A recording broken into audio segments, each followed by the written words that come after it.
Salomão, a gente viu aí, né, os últimos dados, as últimas movimentações de informações trazendo uma desaceleração na economia, inclusive o IBCBR, inclusive na semana passada, alguns dados ali de comércio, né, mostrando que o juro alto, o patamar contracionista imposto pelo Banco Central já tem feito algum movimento ali no cenário da nossa economia.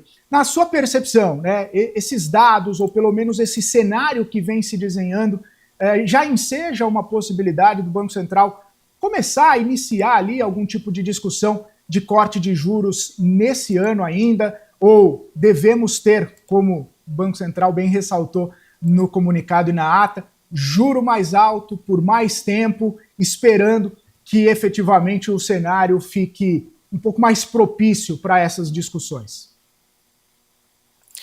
Então, Felipe, a gente vive um cenário um pouco desafiador, né? Então, a gente vê um momento de taxa de juros extremamente alta. Então, o cenário doméstico é desafiador, o cenário internacional é desafiador também. A gente tem todas essas questões de condução de política monetária, tanto americana, tanto brasileira. Tem as questões da tarifa do Trump.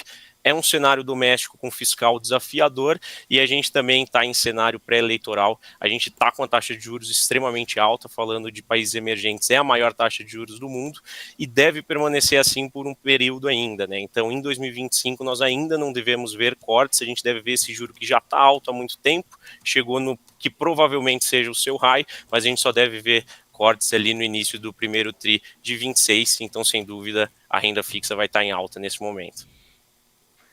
Essa é a questão, né, Salomão? Porque quando a gente olha e pelo menos discute aqui com alguns integrantes do mercado, fala assim, não, mas num cenário, né, de fechamento de curva de juros, num cenário onde a gente discute que a gente chegou no topo, né, do juro, dali para baixo, bolsa tende a entregar ótimos resultados.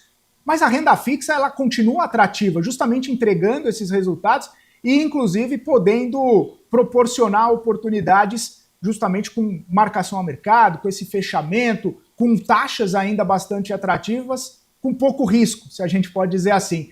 Quais são, né, ou quais têm sido monitoradas essas oportunidades na renda fixa? Que, claro, imagino, a opinião segue sendo bastante atrativa. Sem dúvida, segue sendo bastante atrativa. Quando a gente olha a curva de juros há uns 6 meses atrás, ela estava mais aberta, então a gente viu um fechamento de curva, mas ainda assim está longe de estar os melhores dos cenários, né? Então a gente ainda vê uma curva bastante aberta, NTNBs ali pagando prêmios altos, né? Então a B35 ali pagando aproximadamente 7,35, então de fato a gente, quando olha historicamente, uma série histórica, é muito difícil a gente ver esse patamar de curva de juros, esse patamar de inflação implícita e tudo mais, então sem dúvida a renda fixa segue atrativa. O importante para o investidor é fazer um blend ali de indexadores, né? Então nós temos oportunidade tanto em CDI, tanto pré quanto IPCA, então o DI com a Selic a 15 acaba performando sem dúvida muito bem. O IPCA, historicamente, falando principalmente de Brasil, ele se mostra um título muito resiliente em termos de carrego, ele consegue performar muito bem, e para fixado também, sem dúvida, tem muita oportunidade. Esse cenário de taxas de juros extremamente elevadas, principalmente por um longo período de tempo, tem muita oportunidade em pré-fixado, principalmente o pré-fixado longo, que apesar da volatilidade maior, é um ativo que costuma performar muito bem também.